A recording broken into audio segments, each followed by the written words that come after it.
Que Jesus nos ampare e nos estimule a tarefa que nos é dada ao renascermos.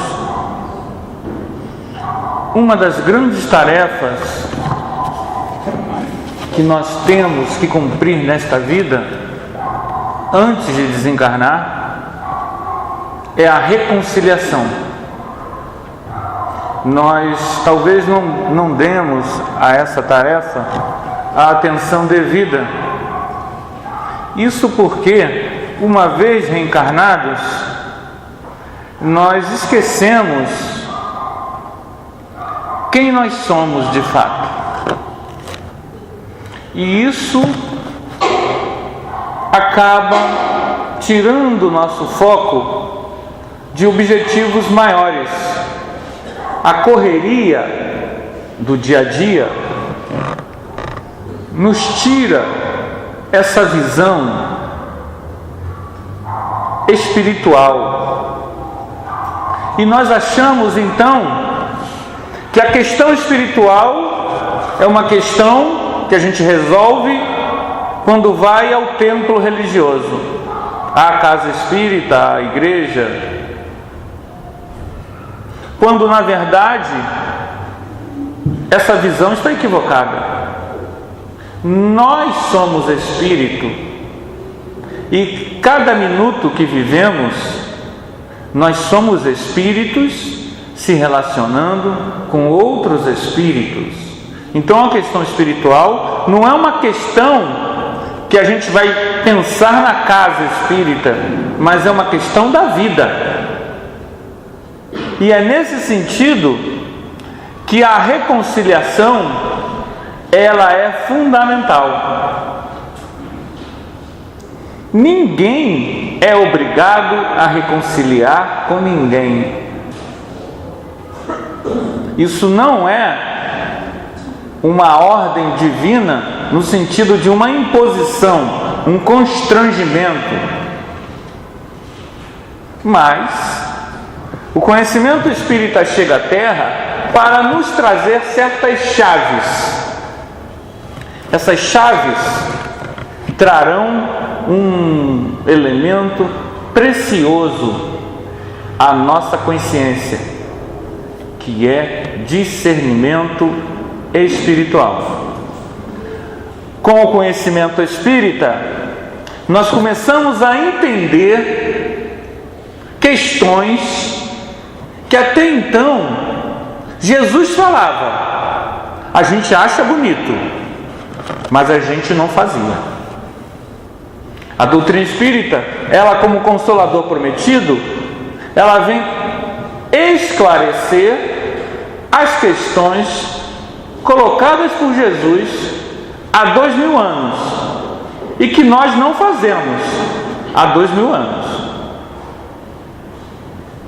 Jesus diz que antes de ter com o Pai na oração, nós devemos reconciliar com o nosso irmão, com o nosso inimigo, com quem a gente tem algum problema.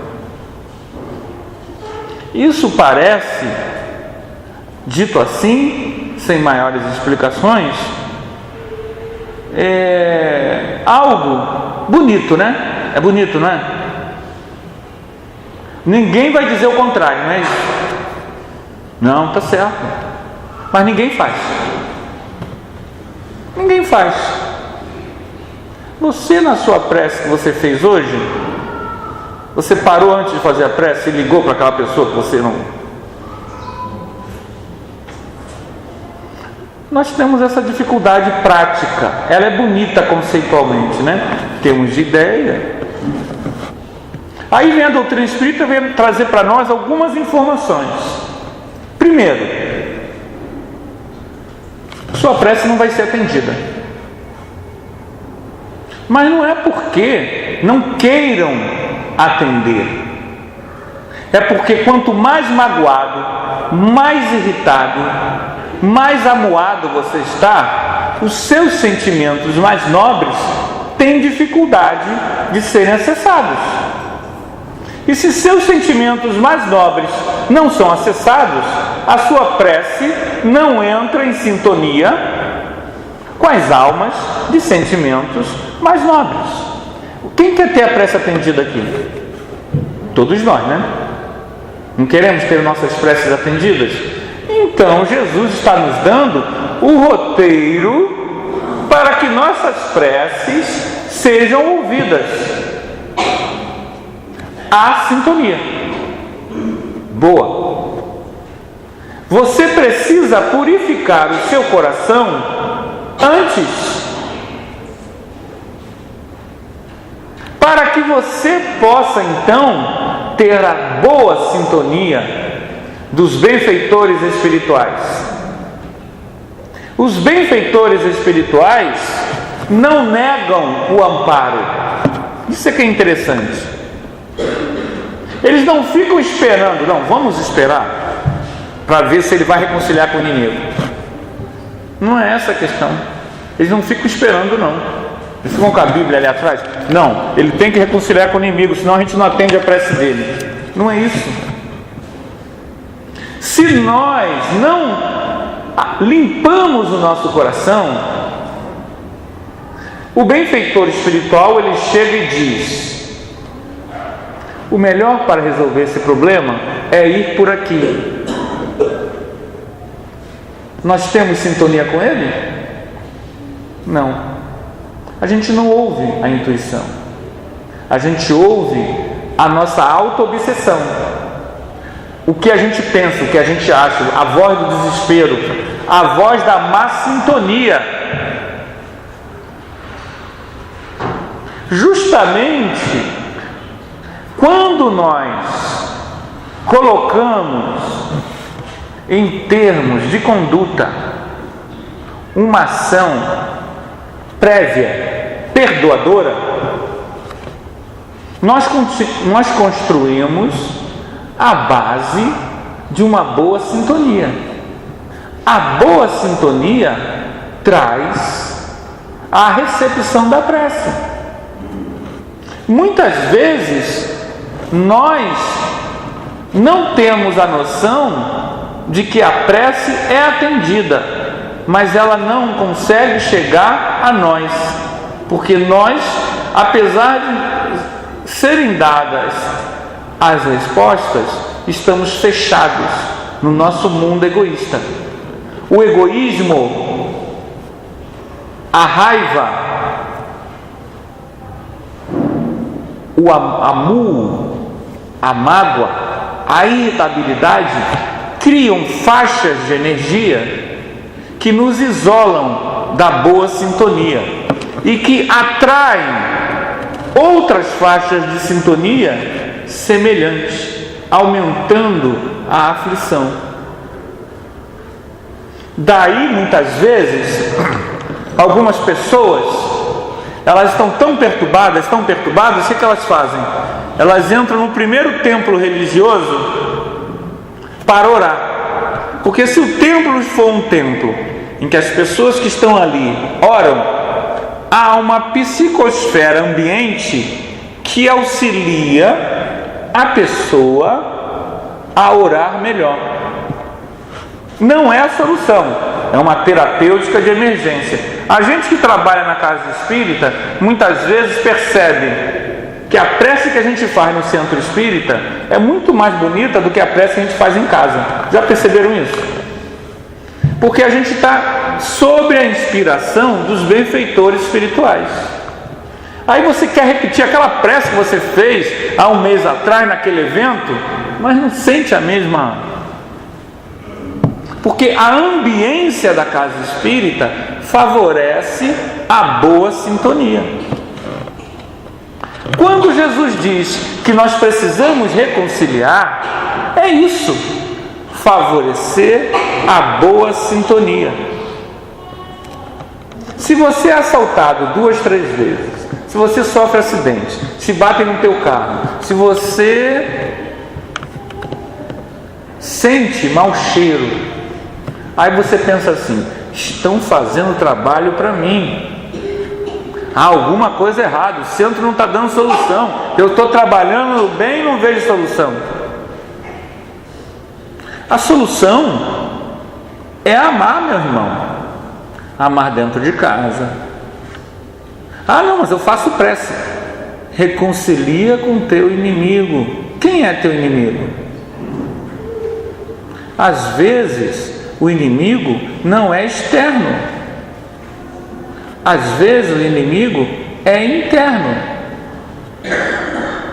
Nós precisamos fazer uma terapêutica de emergência. Essa terapêutica de emergência chama-se caridade.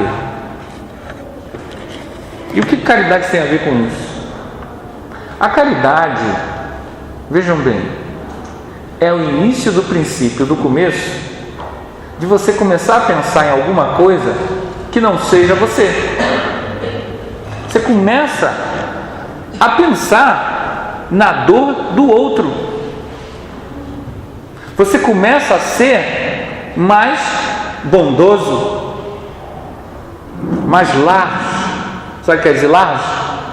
Mão aberta. Porque tem gente que até para dar tchau dá de mão fechada, por medo de cair alguma moeda, né?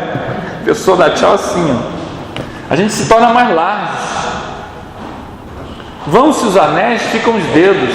A gente se torna uma pessoa mais afável. Essa boa sintonia traz a felicidade, porque nós ficamos mais receptivos aos benfeitores espirituais.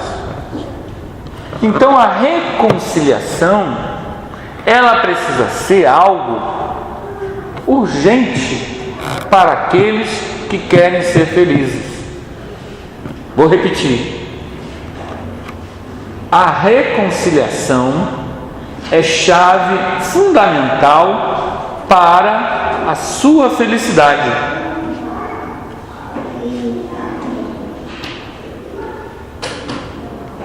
Quem quer ser infeliz aí? Levanta o dedo. Infelicidade em 2015. Muito infortúnio, muita dor, muito tormento. Quem quer? Isso tem sido unânime. Já fiz essa pergunta aqui. Você quer? Não, pensei que... A doutrina espírita traz uma chave para solucionar esse problema do nosso 2015. A lei de ação e reação. O que prega a lei de ação e reação, gente? Aquilo que a gente semeia, a gente colhe.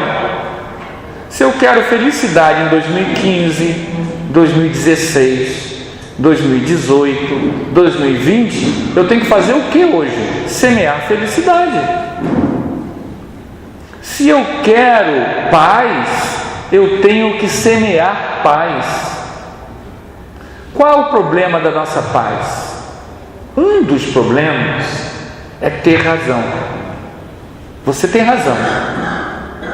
E aí, você não consegue perdoar o defeito do outro. O outro tem defeito e você viu, você acaba com ele. Não se consegue pessoas perfeitas para se conviver. As pessoas perfeitas são raríssimas no nosso planeta. Mas quando a gente vê um casal muito harmonioso, um grupo de trabalho muito harmonioso, um grupo de familiares muito harmonioso, muito unido, um grupo espírita muito harmonioso, muito unido, isso significa que houve aquilo que Emmanuel disse ali no Fonte Viva, um trabalho de perdoamento mútuo, de construção de relações saudáveis. Mas nós somos tão egoístas que nós vivemos esperando a alma gêmea. Aí a gente lê há 2000 anos. Alguém aqui já leu há 2000 anos? Já leram alguém? Ninguém leu há 2000 anos? Há 2000 anos é um romance de Emmanuel. Emmanuel é o mentor espiritual de Chico Xavier. Foi Emmanuel que mandou a mensagem pelo livro Fonte Viva, que nós lemos no início. E nesse livro, Emmanuel mostra o seu passado na Roma Antiga, de 2000 anos atrás, nos tempos em que Jesus estava na Terra. E lá, Emmanuel nos apresenta uma alma bonita, uma alma, um espírito que o acompanha já há muito tempo, um espírito nobre, Lívia. E Emmanuel, há 2000 anos atrás, vem a ser esposo de Lívia. E no início do livro, nós vemos um romance típico de Hollywood entre Públio Lentulus e Lívia. Esse amor não é algo que você encontra de uma hora para outra, do nada. Isso é uma construção que os dois fizeram ao longo dos séculos. Não existe alma gêmea, existe trabalho. Um trabalho que se faz na reconciliação uns com os outros. Quem leu o livro viu o trabalho que Lívia fez para que Públio Lentulus, no final do livro, se tornasse um homem de bem, uma pessoa capaz de perdoar quem fez muito mal a ele. Houve todo um trabalho de renúncia, de silêncio, de dedicação da parte de Lívia para que Emmanuel pudesse se tornar cristão. Isso não foi gratuito. Ela teve que gastar uma vida para que isso acontecesse. Nós queremos o comprimido da felicidade. Vocês conhecem o comprimido da felicidade? É aquele que você compra ali na casa espírita, toma e já sai feliz, sem esforço e sem trabalho, sem dedicação, sem atenção à reconciliação. Isso é fantasia, não existe.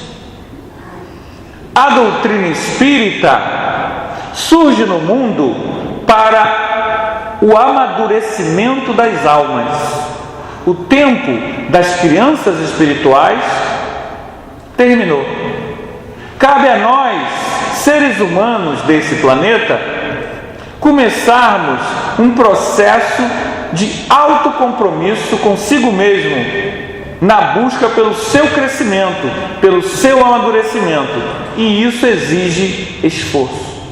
Não há evolução sem trabalho, sem dedicação, sem esforço.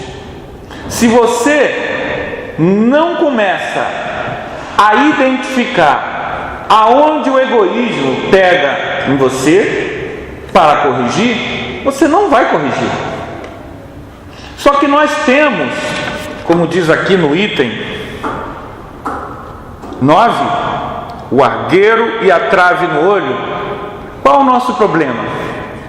O nosso problema é que nós nos acostumamos a nos defender.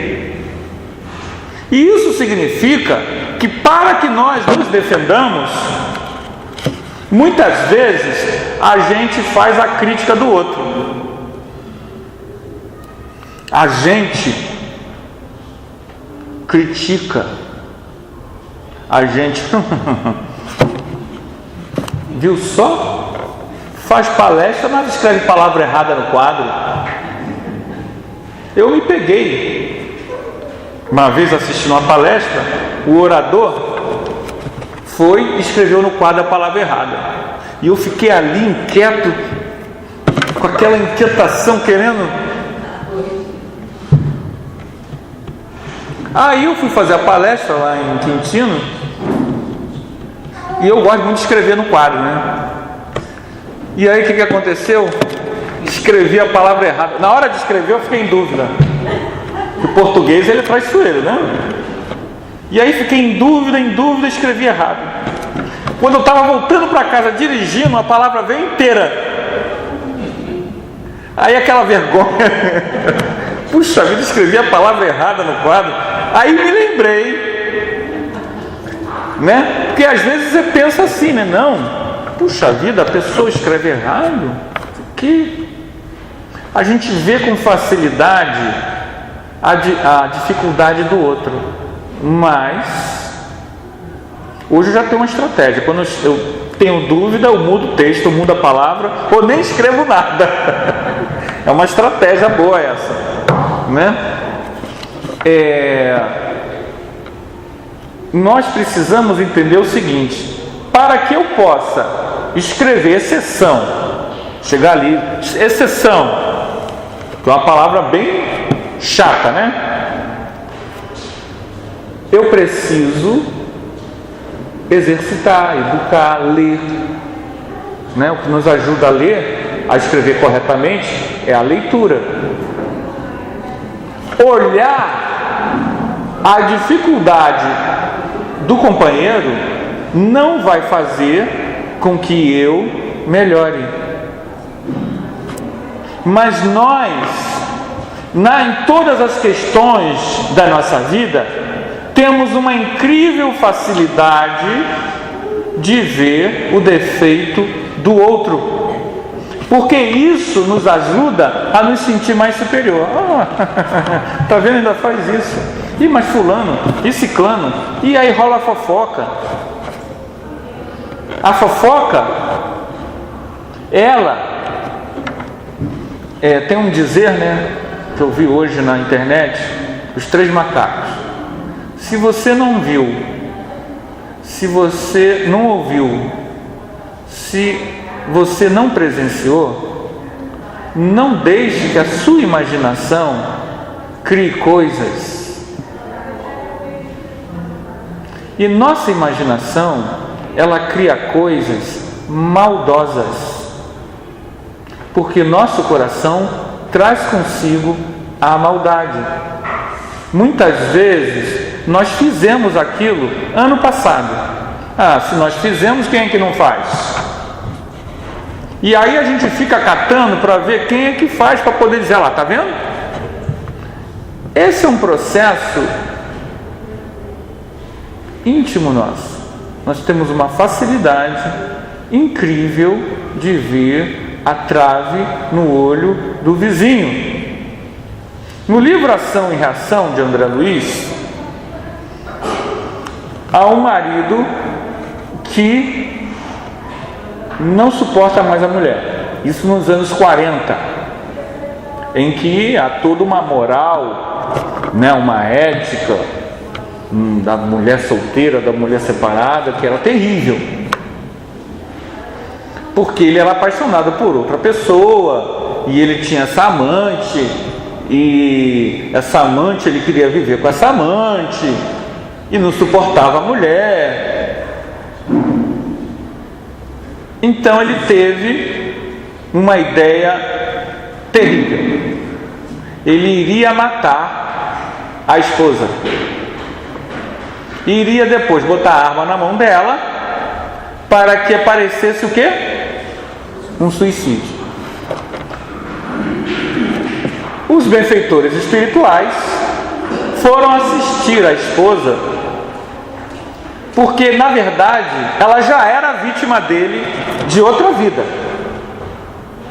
né? E o Deu, que é o nome do cidadão, iria praticar de novo o mesmo equívoco, só que ela era protegida da cidade espiritual, Mansão Paz, e eles foram intervir. Quando ele chegou com a arma para executar o ato, os benfeitores espirituais acordaram uma das filhas, justamente aquela que ele era muito ligado. Eles tiraram ela do corpo em desdobramento antes de acordar. Tiraram ela do corpo e ela viu o pai com a arma. Quando ela viu o pai com a arma, ela volta rapidamente com o corpo e acorda gritando: não faça isso. Nisso a esposa acorda. Quando a esposa acorda, e é aí que eu queria, por que eu estou contando essa história, e ela olha para o Eudeu, a primeira coisa que ela pensa: não se mate. Se você quer se separar, a gente se separa, mas não se mate. Ela tinha um coração bom.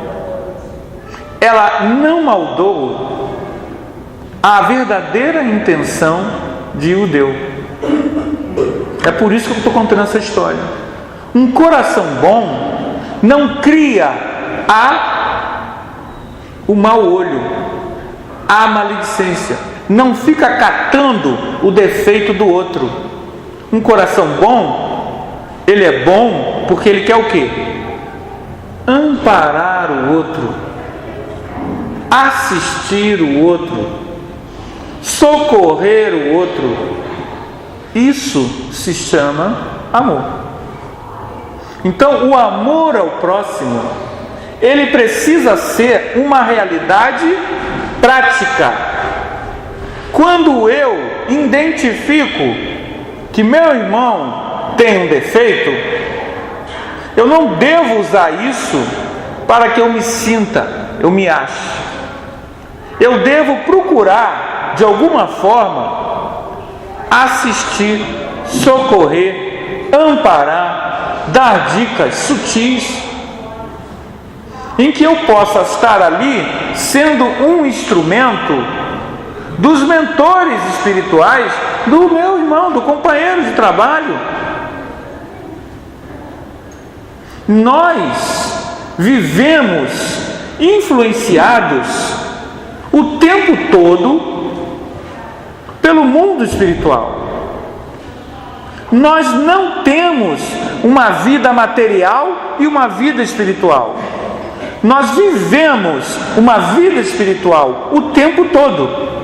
E essa vida espiritual nos põe em sintonia com espíritos encarnados e desencarnados o tempo todo. Nós não temos noção de como nós não somos isolados. Nesse instante, nós estamos nos influenciando uns aos outros. Nossas palavras, nossos pensamentos, nossos sentimentos influenciam uns aos outros. E o mundo espiritual também nos influencia. Daí a necessidade de nós fazermos uma escolha. E a doutrina espírita nos acorda para essa realidade. Isso não é uma fantasia.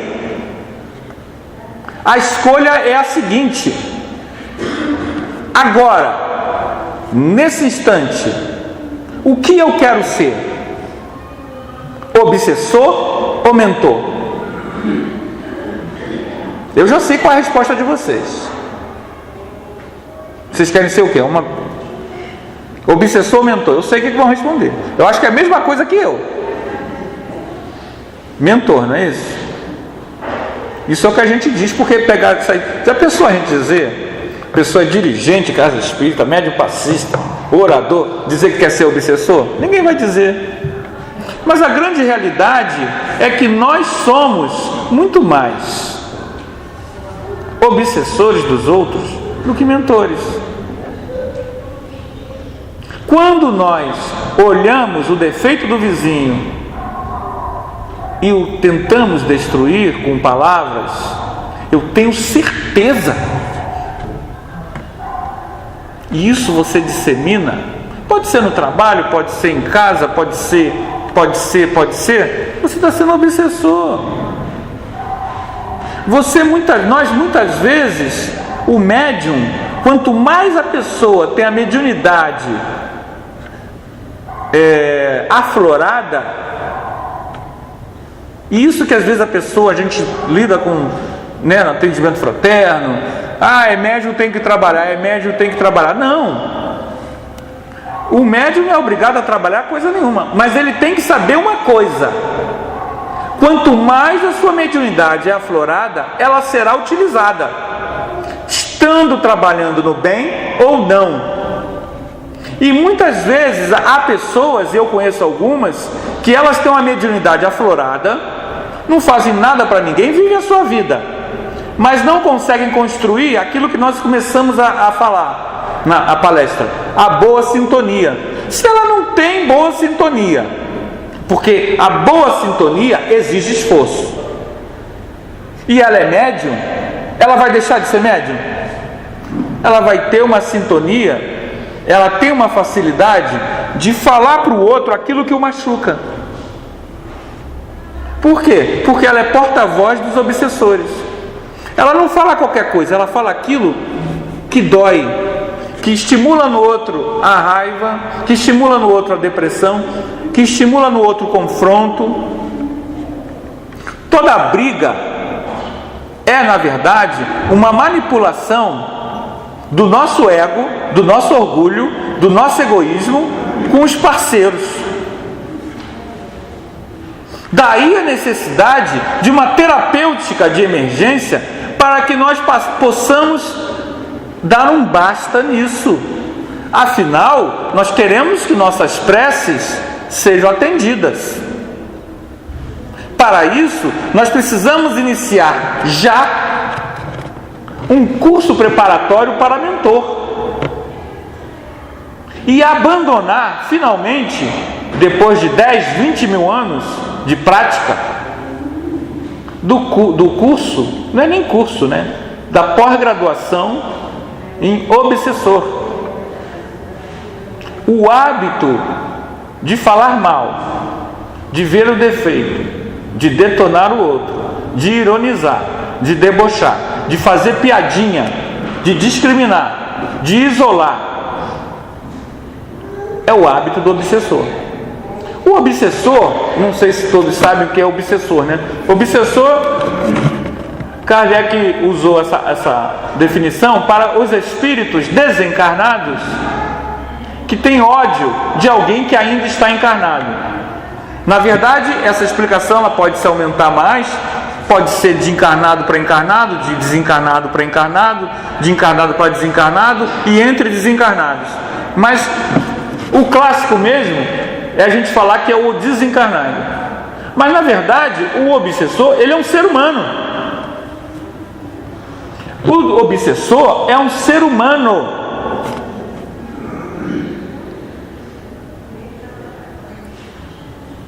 No livro, agora eu esqueci o nome do livro, mas é uma experiência interessante. Era uma comemoração na casa espírita. E naquela comemoração, várias pessoas, dirigentes de instituições, foram convidadas. E um senhor que era um bandista, dirigente de um terreiro de Umbanda, foi convidado. E eles sentaram-se à mesa. O orador convidado veio fazer a palestra. E no meio da palestra, ele começa a falar mal de quem? Ele começa a falar muito mal da Umbanda. Ele não sabia que ali, entre os convidados, havia um dirigente umbandista. Clique. Passam-se 20 anos. Esse orador, ele é dirigente, ele participa de uma casa espírita. Ele não passa 20 anos não. Passam-se 8 anos. Agora eu teria que reler o livro. 8 anos mais ou menos. E ele começa a ter um problema sério na perna. Ele vai no médico e não consegue diagnosticar. Ele vai na homeopatia, faz o tratamento, não resolve. E aí um dos médiuns da casa disse para ver aquele caso na desobsessão, que ele participava também. E aí fizeram a chamada específica para aquele problema na perna, seguindo a orientação do médium, e veio um espírito, apenas um espírito. Aí o espírito chegou dizendo, falou que ele não valia nada, que ele não respeitava a religião dos outros, e depois ele disse, vocês se lembram de mim? Aí o orientador, o esclarecedor, o doutrinador falou: não me lembro, irmão. O meu nome é José Fulano de Tal. Eu vim aqui há 8 anos atrás assistir uma palestra nesta casa. Eu estava encarnado. E este senhor aí falou mal da minha religião. Ele não me respeitou. Ele me humilhou na frente de uma multidão. Eu nunca o perdoei por causa disso. Muito bem. O José Fulano de Tal já tinha desencarnado. Depois foram apurar. Ele já tinha desencarnado realmente. E ele, ao desencarnar, ficou preso àquilo que o irritava demais. Como o pensamento é sintonia, ele vê o cidadão. Ele é levado para perto do cidadão. Quando ele vê o cidadão, ele agarra nas pernas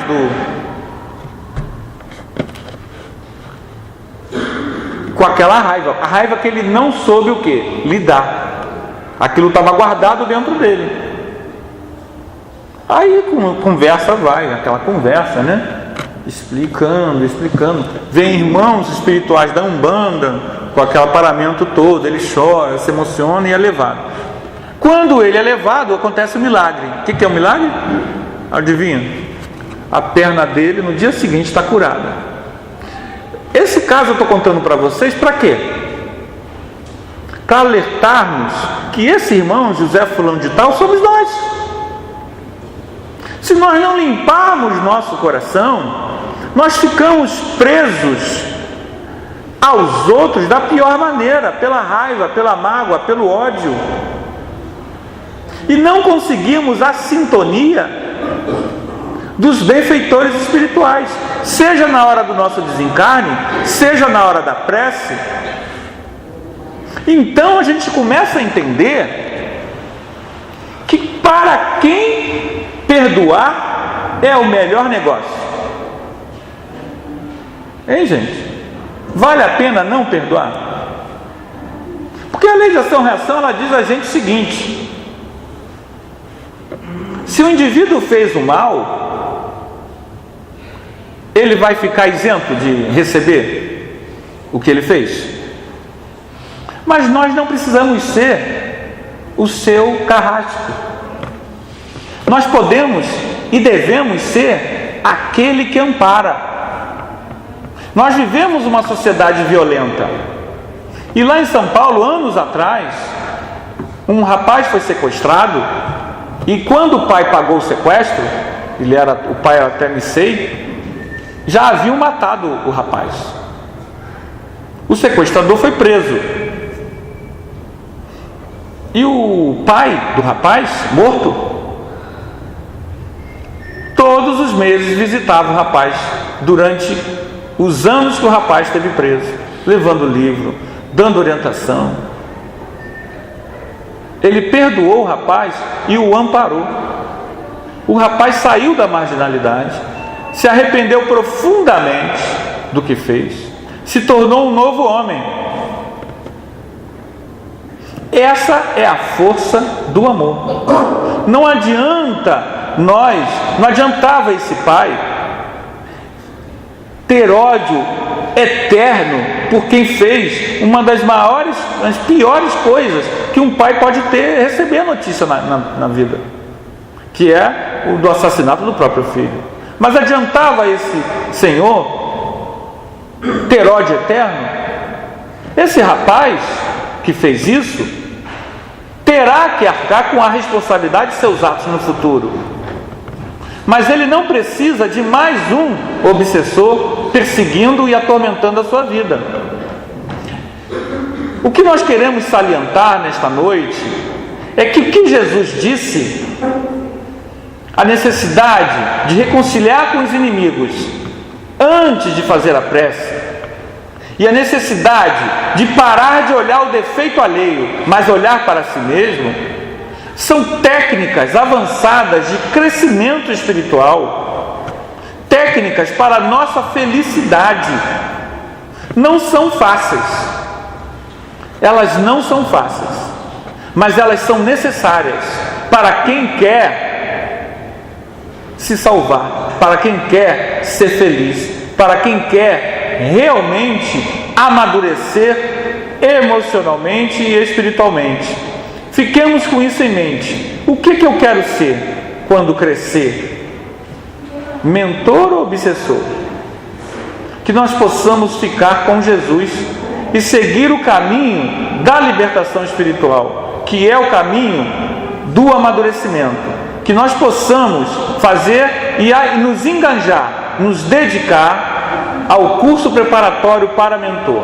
Que Jesus nos ampare, nos inspire e nos motive nesse trabalho que é todo pessoal. Obrigado aí pela oportunidade.